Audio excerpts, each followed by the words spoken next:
hit go. So,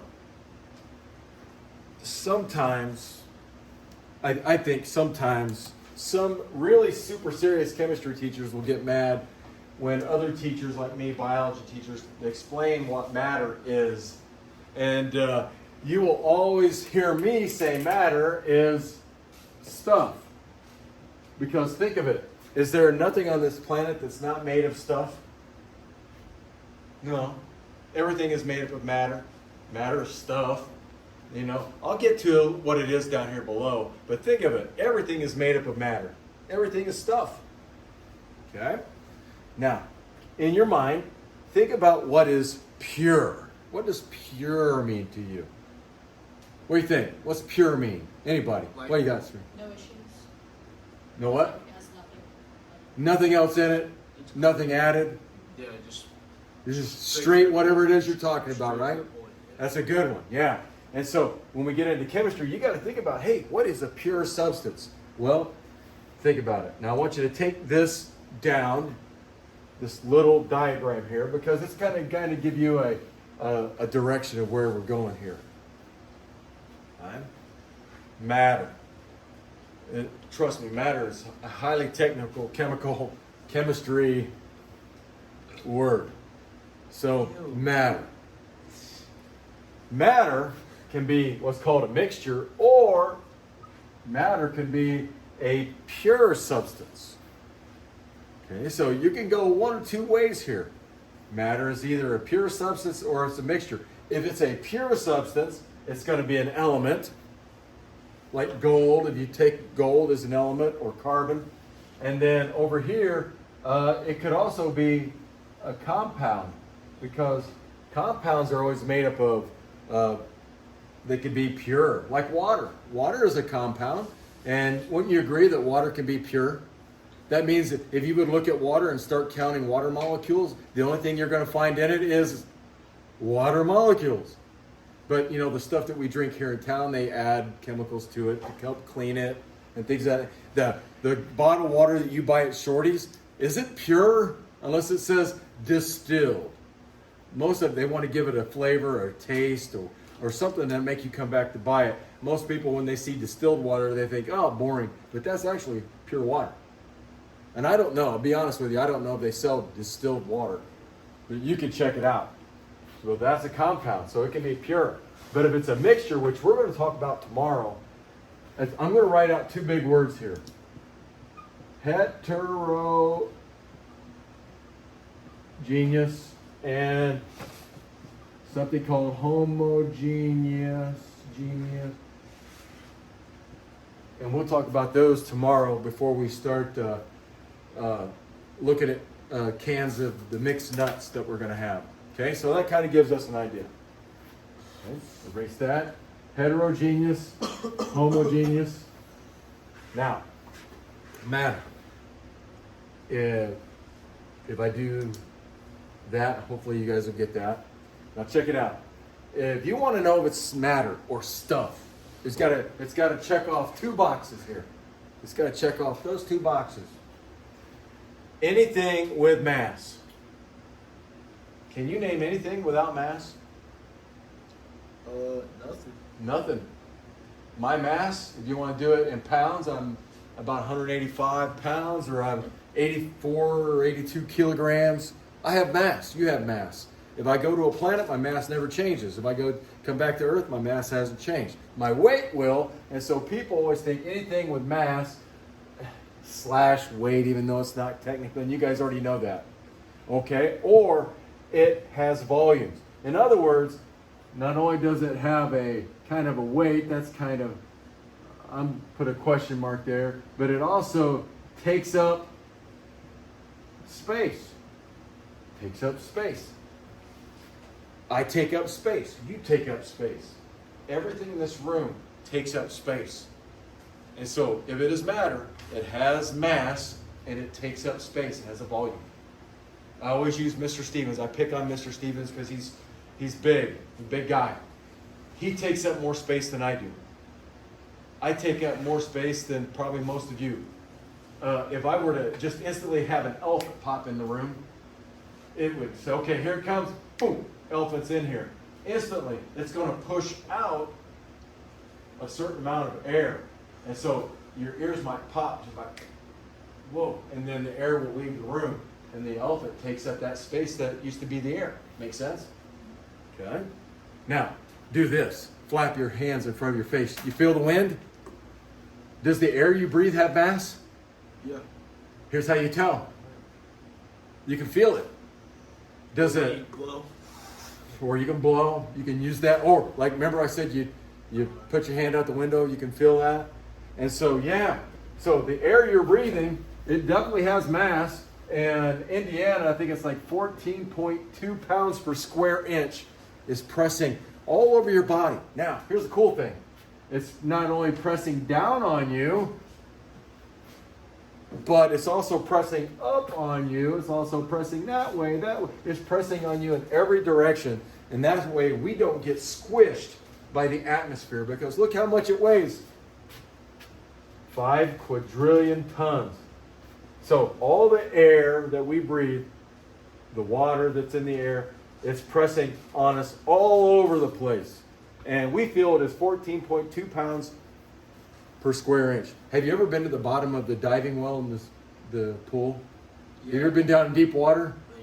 Your Your ears go, and you can feel the pressure on your chest. That's because the water now, not only are you getting the Earth's atmosphere, but now you're getting all the water weight pressing this way, this way, this way.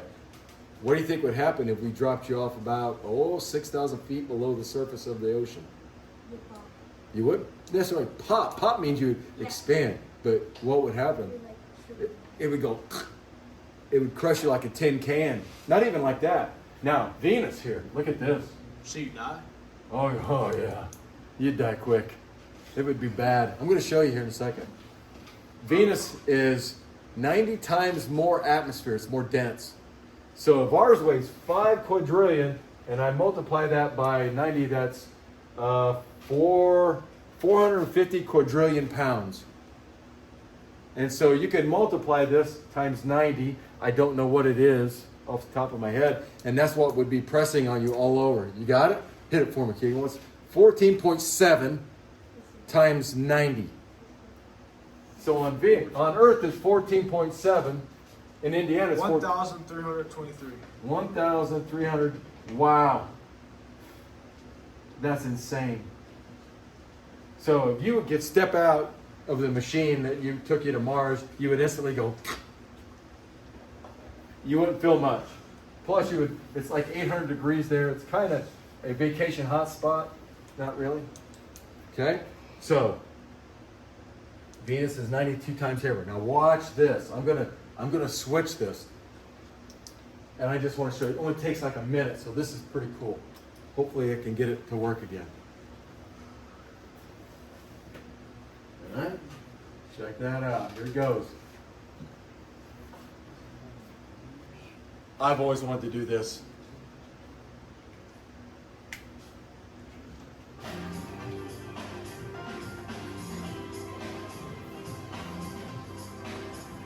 So they're setting traps, but they're going to have fun here in a second. And they're in 6,000 feet of water. I think. 6,000 meters. These are styrofoam cups that we all decorated with our very own design, and we sent them to the bottom of the ocean. And This is so cool. Push all the air out, and they become these Look at that. little miniatures. They drop them to the bottom. Now you notice they're not flat. There's what they look like before. 6,000 feet. Isn't that wild? That to me is awesome. I tried to find the video where they took a styrofoam human head that they put hats on, and I couldn't find it. But the head went from a life-size head down to like a shrunken, like somebody, a headhunter would have.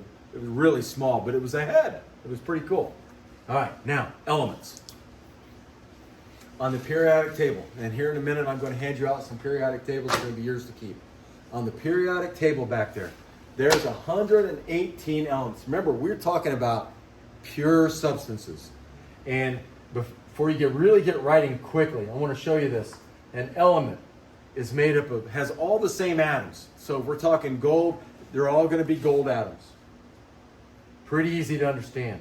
But we have 118 different elements. So we have 118 different pure substances. Remember, nothing added. You guys got it. Perfect. It's a pure substance made of the same type of atoms.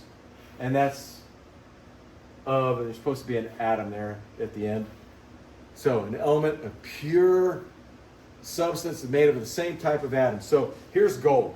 The gold bar. Like I said, I would love to hold gold bar. It'd be kind of cool. I could take this apart atom by atom. And what's the only type of atom I'm going to pull from this? Gold. Here's carbon. What's the only type of atom I'm going to pull? Carbon. And then over here is uranium. And I found that picture because I thought it was cool. To me, uranium is cool. It powers our power plants. We make ammunition out of it. Instead of lead, we can put depleted uranium, which means it's not as radioactive. And it's got more punch than lead. It's much heavier. And that guy's wearing gloves. Why do you think he's wearing gloves? Uranium is very He doesn't want his hands to be radioactive. Yeah, he doesn't want to get cancer. So he's got the gloves on. And so it's very radioactive. But I can pull these out, and there's nothing in there but uranium atoms. It's really heavy. As a matter of fact, it's much heavier than even gold. It's pretty cool. But these are just examples of elements that are pure substances. Okay? And then the smallest part of an atom, or of an element, is called the atom. Now remember, we talked about this in bio just a little bit. And I want you to think of it like this. Matter of fact, I want you to write this Greek word down. The Greek word atomos. Atomos. It's a Greek word, and it means this. Can't be cut. So back in the day, we used to teach with chalk on the chalkboards. I got pretty good at writing on the board. If I take a piece of chalk and I break it, what do I still have in my hand? If I keep snapping it, you get the idea. Okay, let's say that gold bar. I get the gold bar and I cut it in half. And then I take that half, I still have gold. But let's say I get to the point where I have 2 gold atoms and I cut them in half. And then I have 1 atom. Is that still gold? Yeah, because that's a gold atom. But if this word is true, an atom can't be cut. So if I cut that atom in half, is it still gold? No.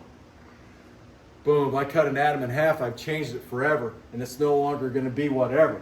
So it's the smallest part of any element. Smallest part. Elements, smallest part is an atom. Smallest part is an atom. Now, the symbols. You're going to notice they're either going to be named after places. There's one called polonium. And it was discovered in Poland, so they call it that. There's I'm not even going to write it down because it's kind of long. Einsteinium. I wonder who they named that after. Einstein. And sometimes they'll be given their properties, right? We'll get into all of that. And you'll notice that, like carbon, it has a chemical symbol C. Even though it's one of the older, you're going to notice this. Some are going to be named from ancient names, like gold. If you look at, when I hand them out, if you look at the symbol for gold, the chemical symbol for gold is Au. Au is a Latin word that means aurum. It's a Latin word aurum. And look what it means. Shining dog. So somebody way back named gold after aurum. They called it aurum, shining dog. And then iron. There's another ancient one. We've known these for a long time. When I say ancient, that means how long have we known these for? We've known these for a long time. And so we know iron is Fe, and that's a Latin word for ferrum, and it just means iron in Latin. But it's old, so they named it that. And we decided, you know what? We're not going to call it this. iron, because that could be iodine. They just went ahead and they used the ancient names, the first two letters of the ancient name. Pretty wild, isn't it? It's cool how it works. And here you guys thought, man, I'm not going to take chemistry. It's too tough. But look what you're missing. Okay? Last thing. Compound. Now remember, elements made of all one type of atom. Look at this. Are those all the same type? Nope. No, you can assume they're different colors. They're going to be different. So compounds, remember, compounds can still be pure, and I'm going to show you one here in a minute, even though they're made up of different types of atoms. And in biology, we dealt with these like crazy. Matter of fact, I think you should be in chemistry class before you even come into bio. That way you know kind of what a compound is.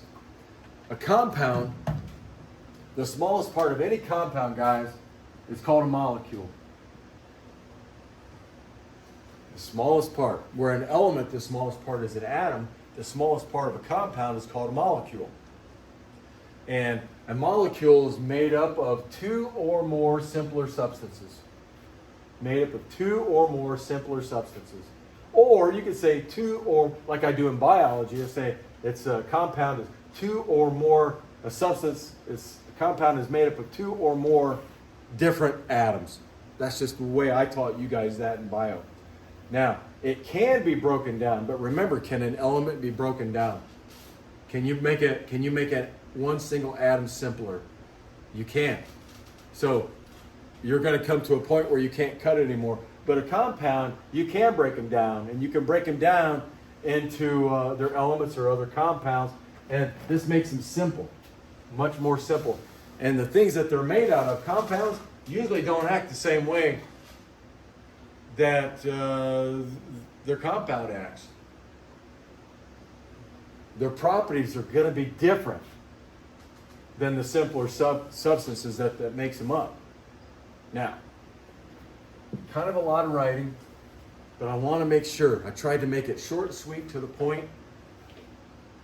I don't want to stand up here all day and go, but I want you to get the main gist of it. So, compounds. Two or more different substances, made up of two or more simpler substances. Here's one. What do you think that is? What's the O stand for usually? Oxygen. Oxygen. The oxygen we breathe, that's what it looks like. That's what it looks like. If I say O3, have you ever heard of the word of the stuff called ozone? Yeah. It's pollution. That's 3 oxygen atoms hooked together. Those are compounds, 2 or more simpler substances. In this case, they kind of behave a little different than the other one, but the original oxygen. Here's your example. Everybody here knows, because I taught you what water molecule looks like. This is a molecule of water. Now, what is cool, can water be pure? Yeah, remember we talked about distilled water. We can distill water here at the high school. All we do is we boil water, and it goes through this little glass tube, and it cools down, and it leaves all the impurities behind, but the steam carries pure water. You can cool it down, and it really is good water. I wouldn't say it's the best water, but it's good water. It's pure. And so compounds can be pure. Now, what I want you to remember, let's take it apart. Does oxygen burn? Have you ever blown air on a fire? What's the fire do? It gets hotter because you're introducing more oxygen. So oxygen burns. Do you know that they're making cars? They're trying to make a car that burns nothing but hydrogen. So hydrogen burns. But yet, when they come together, they're no longer gases. They're now a liquid. And watch this. What does water do to a fire? Puts it out. Puts it out. Isn't that wild? So the oxygen helps the fire to burn. Hydrogen will also burn. When it burns, it really burns. And it burns and explodes in a reddish orange color. But when you put them together, man, they got a totally different way they behave, and then water will put out a fire. But yet you give the fire this or you give the fire that, it's going to get bigger. That's a compound for you. So compounds are always going to contain two or more elements. Always, always, always going to contain two or more elements. Well, does this work? If that's oxygen and oxygen, that's two elements, isn't it? It's one element, but two or more. So yeah, that works. Here's another one you guys are familiar with. What do you think this is? I don't expect you to know, but you could probably guess if you count. Carbon dioxide. Now, how'd you know that? Because there's one carbon molecule and two oxygen. There's di equals 2. Yeah, carbon dioxide. And so that's another molecule. Again, look, a solid, and then two gases, it makes it a gas. You're actually breathing out carbon atoms. Isn't that wild? I'm breathing out carbon atoms. You are too. Wild. Okay, the bottom part, don't need you to worry about that. Okay, any questions on that? This is good stuff.